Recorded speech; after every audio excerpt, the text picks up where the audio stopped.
RDC et la Zambie appuient sur l'accélérateur dans le cadre du projet de la création de chaînes de valeur autour de la batterie et véhicules électriques. Et puis à l'international, au terme des travaux de la 5e réunion régionale sur le développement du commerce électronique tenue au Ghana, la communauté des États de l'Afrique de l'Ouest se dote d'une stratégie de commerce électronique sur la période 2023-2027. Mesdames et messieurs, bonsoir et bienvenue dans ce journal. Pour ce soir, nous avons un invité sur ce plateau. Il s'agit de Madame Naomi Mazele, cadre du parti Congo Uni. Bonsoir Madame Naomi Mazele. Bonsoir Madame. Vous êtes là pour parler pour le compte du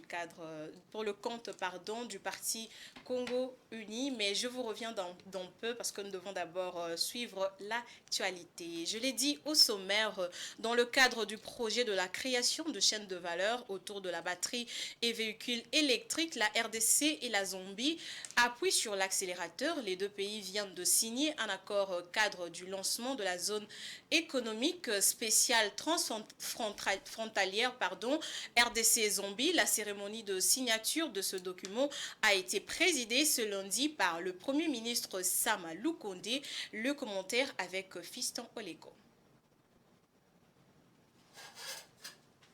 L'étude des préfaisabilités qui va être réalisée dans le cadre de ce projet et dont l'accord cadre a été signé ce lundi entre les deux pays permettra de concevoir un plan d'exécution et un modèle opérationnel pour la création et l'exploitation de la zone économique spéciale transfrontalière, identifier les principaux défis à relever afin de faciliter la création et l'exploitation de cette zone économique spéciale, élaborer un plan de financement et des stratégies de mobilisation des fonds et concevoir une stratégie de promotion des investissements dédiés à la zone économique spéciale transfrontalière. Ce jour est un grand jour qui entrera dans les demandes de la République démocratique du Congo.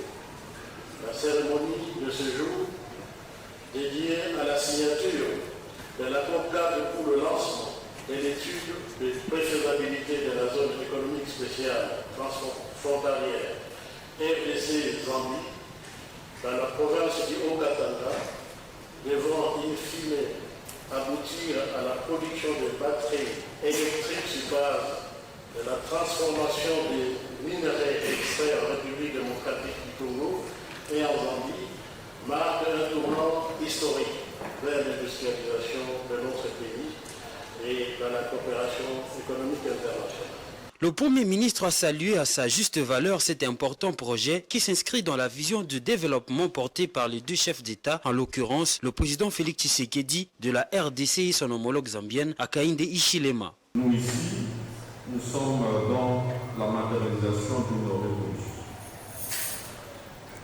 Révolution pensée et voulue par leurs excellences, Monsieur le Président de la République, Félix Antoine Tshisekedi Tshilombo, président de la République démocratique du Congo, ainsi que le président Hakainde Hichilema, président de la Zambie.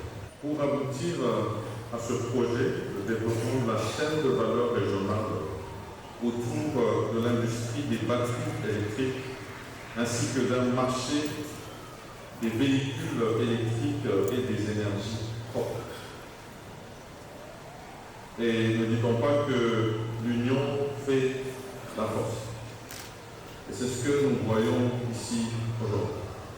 La République démocratique du Congo et la République zambienne représentent plus de 70% des réserves mondiales du cobalt, composante incontournable dans la transition énergétique avec la fabrication des véhicules et batteries électriques. Le processus de mise en œuvre de cette chaîne des valeurs a été déclenché depuis la tenue à Kinshasa de DRC Africa Business Forum, tenu le 24 et le 25 octobre 2021 sous le haut patronage du chef de l'État Félix Tshisekedi. La République démocratique du Congo a prolongé la présence de la force de la communauté d'Afrique de l'Est sur le territoire congolais. Le mandat de cette force est en train d'être renégocié à un mandat purement offensif. 6 mois après la décision de déployer les armées de l'Est en RDC, une réunion d'évaluation a été tenue à Bujumbura. Patrick Ilunga. Selon une source proche du dossier, la communauté d'Afrique de l'Est va entamer la deuxième phase de la mission des forces régionales avec l'objectif de se faire accepter par des populations congolaises qui se sont montrées hostiles à cette force. L'autre objectif est de procéder au désarmement et démobilisation de groupes armés. Pour cela, les États ont promis la finalisation du déploiement avec l'arrivée, avant la fin du mois de mars, des troupes ougandaises et sud-soudanaises au Kivu. Le secrétaire général de la communauté d'Afrique de l'Est, Peter Matuki, a écrit aux autorités congolaises pour solliciter que celles-ci encouragent les responsables locaux et autres civils à adopter la communauté d'Afrique de l'Est et à mobiliser les déplacés de guerre à rentrer dans leur village occupé par cette force régionale après le retrait du M23. Peter Matuki a également demandé à Kinshasa de réautoriser les soldats rwandais expulsés initialement à venir travailler encore au siège de la communauté à Goma. Selon les sources proches du dossier, la force régionale devrait s'engager à attaquer aussi les FDLR dans les Kivu. Les autorités congolaises demandent que les contingents déployés s'attaquent au M23. Voilà, en parlant de sécurité, je vois notre invité de ce soir. Il s'agit de Madame Naomi Mazele, cadre du parti Congo Uni. Madame Naomi Mazele, dites-nous, c'est déjà la fin du mois de la femme. Le parti Congo Uni va organiser une activité le 1er avril. Alors dites-nous, c'est quoi l'objectif de cette activité ? Merci pour la parole déjà. Notre marche a triple objectif, à savoir réclamer la paix, la fin des hostilités à l'est de la RDC, témoigner notre soutien au FARDC et l'air commandant suprême, ainsi que témoigner notre compassion à la population de l'Est. Alors dites-nous un peu comment va-t-elle se dérouler cette activité ? Notre activité commencera, le point de départ sera sur l'avenue des universités, en face du centre Lindongue, et on va cheminer jusqu'à l'EP1 et 2, Kauka, ex-Mbelekete. Là se tiendra notre point de chute où le président national du Parti Congo Uni aura un message particulier pour les femmes de la RDC. Voilà, merci madame. Je vous reviens dans peu. Nous allons poursuivre avec l'actualité. Parlons processus électoral. L'ancien président de la Commission électorale nationale indépendante, Corneille Nangaa, vient de remplir son devoir civique. Il a donc obtenu sa carte de lecteur en se faisant enrôler à Kisangani, chef-lieu de la province de la Chopo. Après cet exercice, il s'est fait accompagner par une immense foule jusqu'au siège de son parti, où il a tenu un meeting populaire. Jojo Mulamba et Stani Samba. À la tête d'un long cortège constitué de cadres militants et sympathisants de la DCP, Corneille Nangaa a parcouru une distance de 17 km qui va de l'aéroport de Bangboka jusqu'au centre-ville de Kisangani. Partout où il est passé, il a reçu des ovations du public avant de s'enrôler au centre de la CENI situé à l'école d'application de Kisangani. Tout en déplorant la qualité de la carte, il a appelé les Chopolais à s'enrôler massivement pour choisir des dirigeants du changement. La carte d'électeur, c'est une arme. La carte d'électeur, c'est ce qui te donne le droit citoyen. En venant à Kisangani, je suis venu à la maison encourager la population congolaise en général pour s'enrôler totalement et massivement. J'ai pris ma carte, j'ai passé beaucoup de minutes. Premièrement, je demande à tout un chacun, celui qui n'a pas encore pris sa carte, qu'il aille prendre sa carte. Après cet exercice, il a tenu un meeting populaire au siège de son parti où il a répété le même message.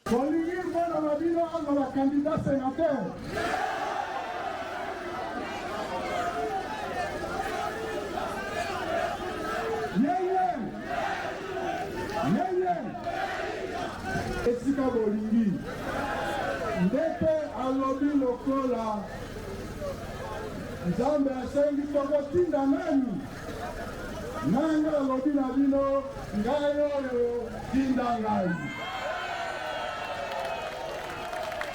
Pour lui, Kisangani ville à la fois historique, patriotique et mythique, ne mérite pas avec son statut de troisième ville sa situation actuelle marquée notamment par l'absence de l'énergie électrique, des routes délabrées et autres.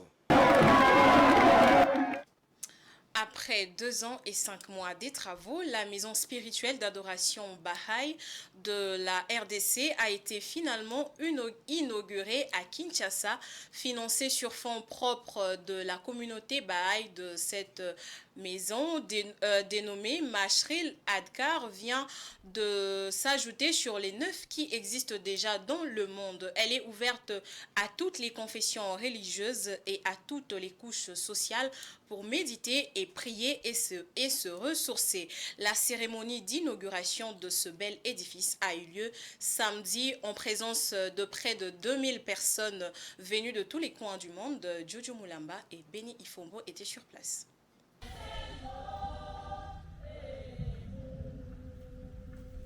La maison spirituelle d'adoration Baha'i de la RDC, inaugurée ces jours à Kinshasa, est un magnifique édifice. Construite avec un style architectural très particulier, cette maison a pour objet d'être un bel espace de communion avec Dieu dans les silences et le respect. Elle va donc réunir toutes les confessions religieuses et couches sociales du monde. Ici, chacun peut venir y prier, méditer et s'y ressourcer. La maison d'adoration, telle que nous la voyons ici devant nous, en tant qu'une des ordonnances divines, ne peut pas être considérée comme un bâtiment ordinaire ou comme tout autre lieu de culte que nous avons l'habitude de fréquenter. Il s'agit d'un édifice particulier, spécialement chargé en potentialité spirituelle. À ce sujet, Sa Sainteté Baha'u'llah affirme ce qui suit.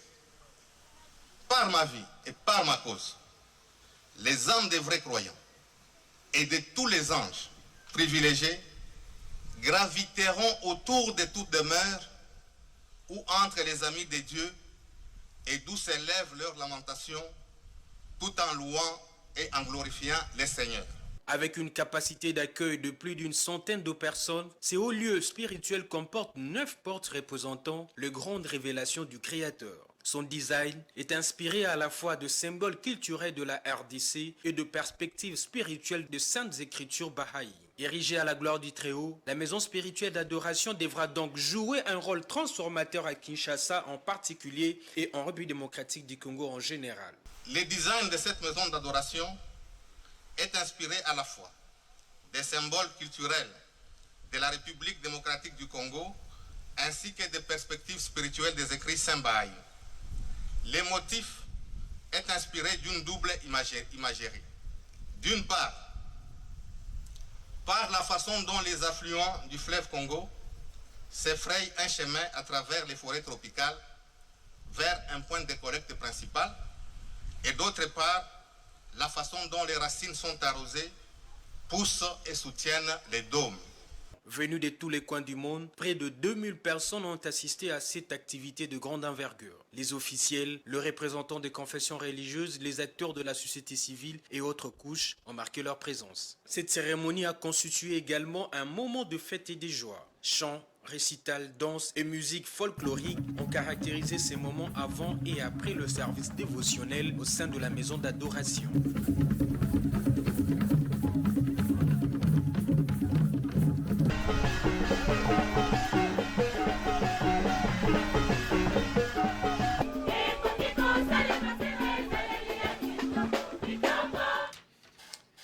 Sport. Le ministère des Sports, allais-je dire, a un nouveau patron en la personne du célèbre journaliste Claude-François Kabulo-Mwana Kabulo depuis le vendredi 24 mars dernier par ordonnance présidentielle lue à la télévision nationale. Quelles sont donc les attentes et les défis qui l'attendent? Tentative de réponse avec Blessed Kuzola.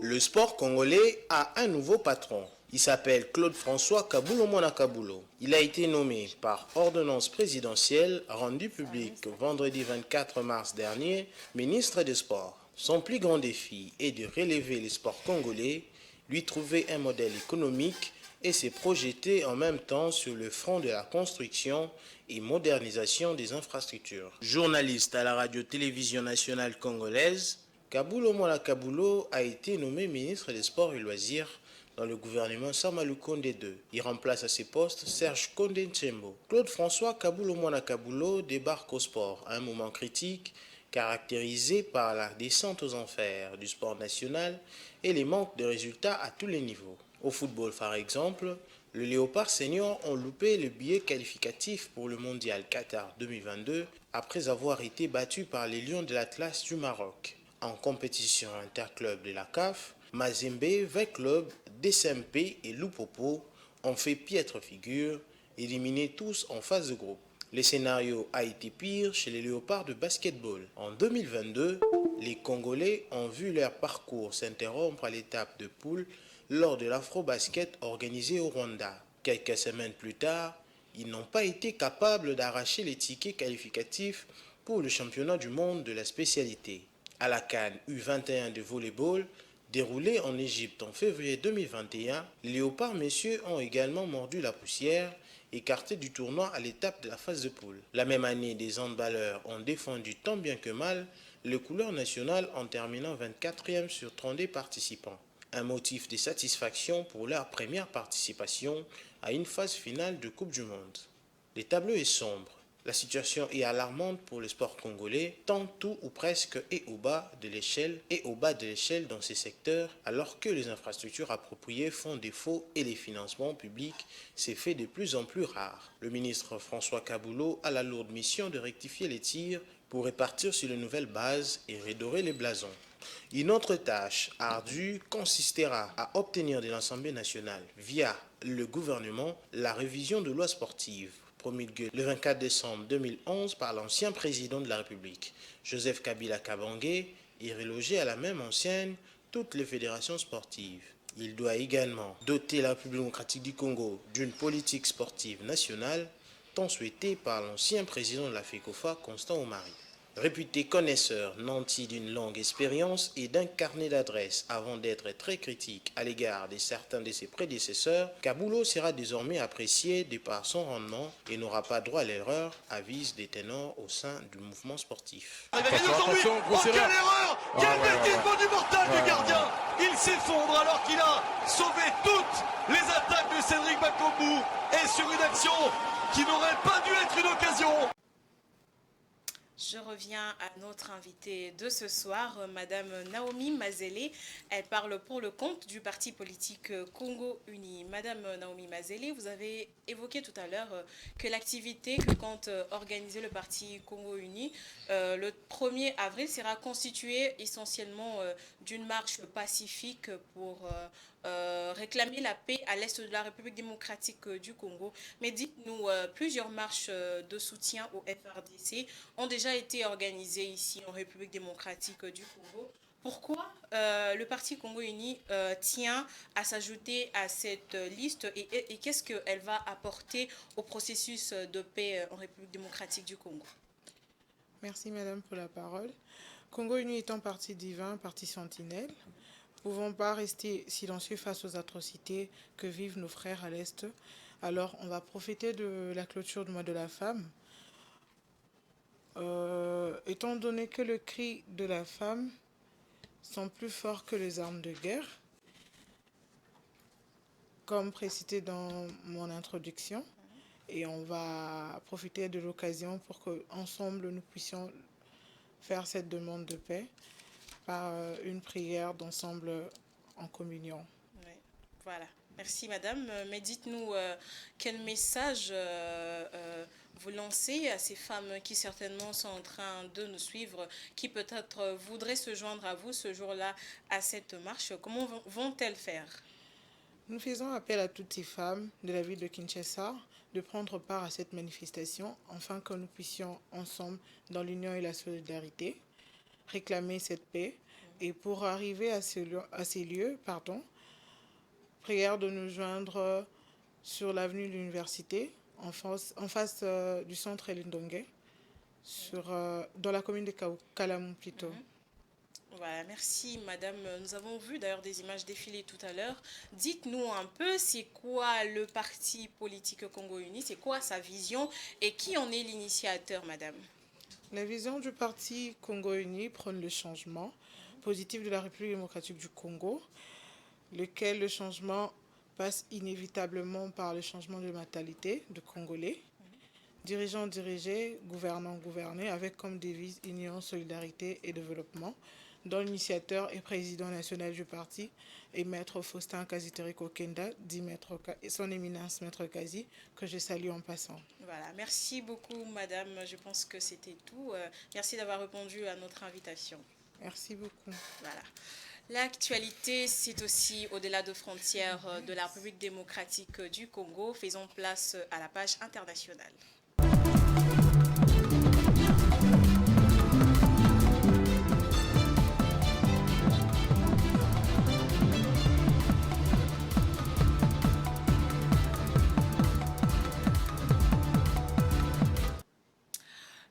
La communauté des États de l'Afrique de l'Ouest se dote d'une stratégie de commerce électronique sur la période 2023-2027 au terme de travaux de la 5e réunion régionale sur le développement du commerce électronique tenue au Ghana. Les experts de l'organisation sous-régionale ont validé cette nouvelle stratégie et son plan de mise en œuvre. Edouard Funda au commentaire. Le renforcement institutionnel, la sécurisation de la confiance tout au long de la chaîne d'approvisionnement, la fourniture des renseignements et l'inclusion des groupes marginalisés et vulnérables, ce sont quelques objectifs visés par la nouvelle stratégie de commerce électronique adoptée par la Communauté économique des États de l'Afrique de l'Ouest, CEDEAO. Au terme de la 5e réunion régionale sur le développement du commerce électronique tenue du 20 au 21 mars 2023, à Accra au Ghana, l'organisation sous-régionale a validé une stratégie de commerce électronique et son plan de mise en œuvre pour la période 2023-2027. Dans un communiqué daté du 24 mars 2023, la CEDEAO a indiqué que l'adoption de la stratégie de commerce électronique est conforme aux ambitions de l'agenda 2063 de l'Union africaine et de la vision 2050 de l'organe sous-régional visant à tirer parti de la numérisation pour garantir le développement économique. L'initiative vient soutenir les efforts de la CEDEAO pour accélérer la transformation structurelle des États membres et favoriser l'intégration régionale à travers la diversification économique et la création d'emplois. Le potentiel de l'économie numérique pour l'avenir de l'Afrique est important. Les experts insistent sur l'importance de relever les défis existants en matière de connectivité et d'électricité pour tirer pleinement profit de ces potentiels. Ils recommandent un leadership politique renforcé et un cadre de coordination robuste au niveau national et régional, gage du succès de la mise en œuvre de cette stratégie et d'une croissance inclusive pour la sous-région. Faisons place à présent à la revue de presse. Bienvenue à cette revue de presse sur Géopolis Télévision. Les journaux parus ce lundi 27 mars dans la ville de Kinshasa sont revenus plus sur le gouvernement Sama II rendu public par ordonnance présidentielle le 24 mars dernier, mais aussi sur la réplique chinoise au rapport de l'IGF sur le contrat mine-infrastructure de 2008 passé entre la RDC et un groupement d'entreprises chinoises. Guerre à l'Est, surchauffe sur le marché, phénomène Kuluna, élections, gouvernement Sama II, des défis en embuscade, titre le potentiel. Pour le journal de l'avenue Bakongo dans la commune de la Gombe à Kinshasa, il n'y a pas de temps mort pour l'équipe gouvernementale remaniée. Même si sa composition reflète la prise en compte des équilibres géopolitiques et aussi du genre, l'équipe Samalou Kondé 2 n'aura que peu de marge de manœuvre face aux grands défis de l'heure. Déjà, sur la table, les Warriors reconduits et ceux entrants ont du pain sur la planche avec notamment l'épineuse question de l'occupation de plusieurs localités dans le Nord Kivu par le Rwanda sous couvert du M23, les appels pour le recadrage de l'état des sièges décrété depuis mai 2021 dans les provinces de l'Ituri et du Nord Kivu, la surchauffe des prix des biens sur le marché avec un impact direct sur le panier de la ménagère, le phénomène Kuluna, ce banditisme orchestré par ces jeunes délinquants imposant l'image des non-États sont autant de questions qui représentent les défis de ces gouvernements, mais ajoutez à cela la question des élections dont le processus est en cours. Au Forum des As d'ajouter que 4 jours après la publication du gouvernement Sama II, plusieurs réactions sont enregistrées, particulièrement celles ayant trait à la taille de la nouvelle équipe. d'autant plus qu'il ne suffit pas d'être expert en statistiques pour remarquer que Sama 2 est aussi éléphantesque que Sama 1. En effet, on est passé de 56 membres à 57 alors que les Congolais tenaient à voir la taille de l'équipe gouvernementale réduite, d'autant plus que son impact sur le terrain et dans l'assiette du Congolais étant quasiment nul. Au Congo nouveau de titrer, avec Bemba, Kamere et Moussa, Fati a 3 schémas. Pour le journal, dont la nomination de Jean-Pierre Bemba, ancien vice-président de la République, mais aussi ancien chef rebelle, et Antipas Moussa Nyamouissi, lui aussi ancien chef rebelle, d'aucuns estiment que l'actuel locataire du palais de la nation pense continuer la guerre contre les rebelles du M23 soutenus par l'armée rwandaise. Pour sa part, poursuit le tabloïd, Vital Kamere pourrait être utilisé pour relancer les dialogues avec les régimes de Kigali. Congo Nouveau ajoute qu'il y a aussi des analystes qui pensent que les 3 personnalités peuvent avoir été nommées dans les perspectives des négociations tant réclamées entre le gouvernement congolais et les rebelles du M23 afin de ramener la paix dans l'est de la République démocratique du Congo. Le journal n'exclut pas non plus une visée électoraliste. Pour ce qui est du contrat chinois, l'avenir a mis sur sa une, la partie chinoise reste ouverte au dialogue. De l'avis de l'ambassadeur Zhu Jin, s'il y a des contentieux, c'est parce qu'on est liés l'un à l'autre. La Chine et la RDC sont liés d'une façon étroite. Le développement de la RDC, sa renaissance ne peut se faire sans la Chine et le développement de la Chine ne peut pas se faire sans la RDC, ajoute l'ambassadeur de la Chine. Nous sommes voués à être ensemble. Si on ne règle pas les contentieux de façon amiable, on est perdant. Mais si on règle de façon amicale, nous tous serons gagnants-gagnants. Afrique News, pour sa part, met en exergue cet aspect des choses liées à la surfacturation des travaux relevés dans le rapport de l'IGF dont la CICOMINE a rejeté la balle dans les camps de l'agence congolaise de grands travaux ACGT en sigle pour des explications à la prospérité de revenir sur les propos de l'ambassadeur chinois qui était en conférence de presse avec un membre du conseil d'administration de la CICOMINE pour écrire sur un ton ferme. L'ambassadeur Zhu Jin a rejeté en bloc les allégations placées sur le dos de la CICOMINE dans le cadre du contrat chinois. Allusion faite aux chiffres avancés par l'IGF et autres révélations faisant état d'une présumée surfacturation des infrastructures. Fin de cette revue de presse. Merci de l'avoir suivi.